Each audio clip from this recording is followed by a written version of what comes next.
he did blame the culture.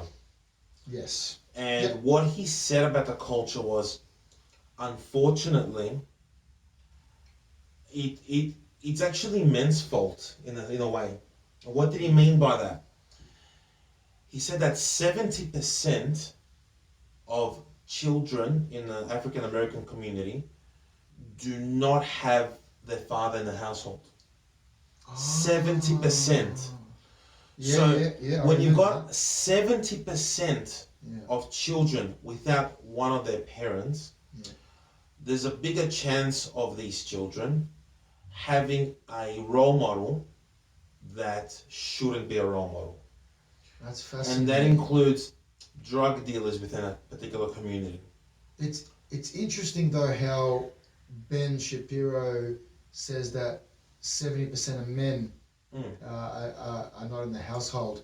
But what if it was the other way around? What if what if it was 70% of mothers or 50-50? It's amazing. It's amazing how without a father figure, because look, a child, growing up needs both a mother figure and a father figure. Mm-hmm. But it's amazing how the weight of a father figure, a male, is looked at differently. I don't want to say higher in case they start attacking me, but it's looked at differently than a mother. Yeah.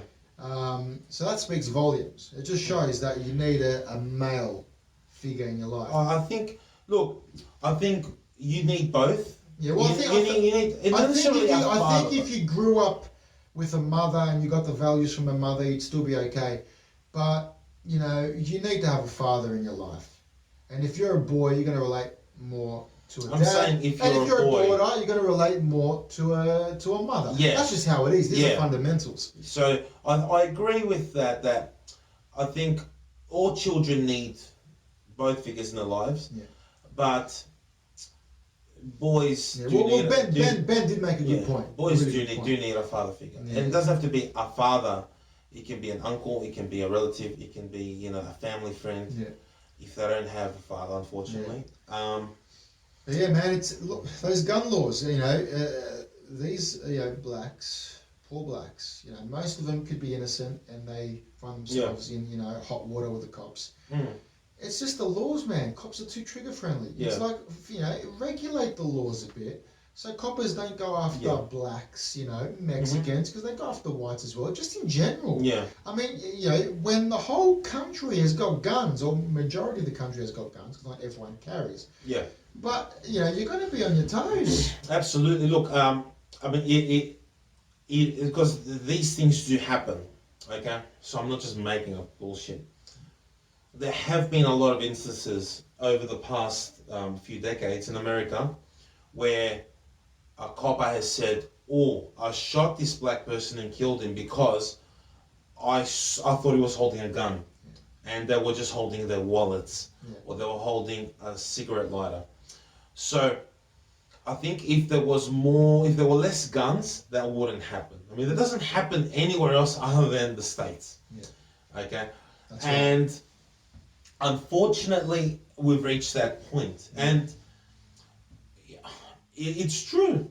Yeah. There are a lot of African Americans, a lot of them die for no reason at the hands of the police. And I'm not blaming the police or the rappers, the stigma, all that. I'm saying it has to do with not just the culture of the African American community, but the culture in the States. Yeah, just that Second Amendment. That does a lot of damage, man. Does a lot of damage.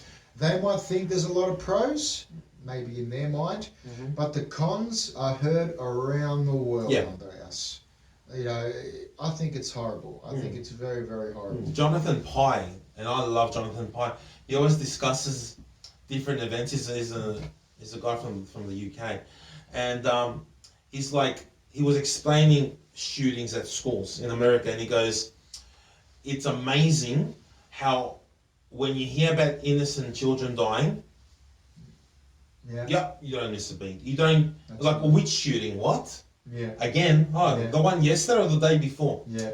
And that's the culture I'm talking about. It's the gun-friendly culture. As much as I'm okay with the guns existing, only because it's reached the point where the point of no return. Yeah. Yeah. But It's, I mean, it's crazy. when you got innocent children dying, When you see people that, you know, hear something like this happening, a tragedy, and they're so immune to it to the point where it's like, yeah, just another day. That's extremely sad. yeah, It's very, very sad. And the lawmakers, man, in government, you know, politicians, they can fix this. Why they don't do it, it beats the hell out of me. yeah. See, the problem is, and this is probably a good other topic, it's that in politics, and especially in America right now, you've got the people, you've got the conservatives, and you've got the progressives, and they just don't meet in the middle. You've got to pick between two extremes. So you've got the conservatives who are saying, don't ban any guns, don't put any restrictions, everyone should have a gun. And you've got the progressives who are saying, ban all guns. There's no in between, which is, how about we don't ban all guns, but we have some restrictions and we'll meet in the middle. We just don't have, and this is not just in America, this is all over the world. We do not have enough people in politics that are right in the center. And I don't understand that. I would vote for them, but unfortunately we've got a two-party system. An independent, and we've got a two-party system. Jesse Ventura would have been an independent. In Jesse Ventura, the one who came closest was Ross Perot in '92 when it was Clinton and George Bush Senior. He got like 20% of the vote. Yeah, bloody oath. But unfortunately, we've reached the point where the two sides aren't going to come together because they're just. It's crazy. It has to be between the two extremes. It can't be in between. We can't meet in the middle. Yeah, that's right. For guns or against guns, what do you people think?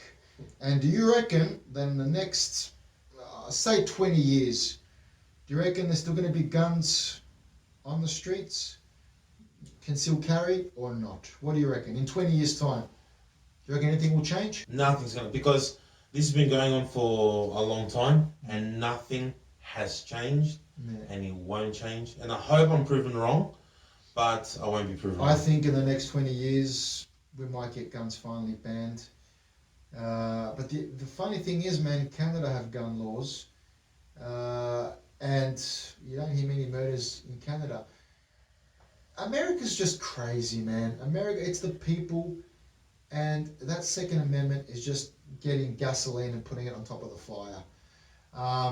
You know, Canada's a prime example where you can have guns and, you know, people are pretty peaceful. Not saying there's no gun shootings at all, but it's normally very peaceful. But when you have a country like America, and you know what America is like, you know, if something is bad, you stop doing it. If something is good and it doesn't harm anyone, then you let it happen.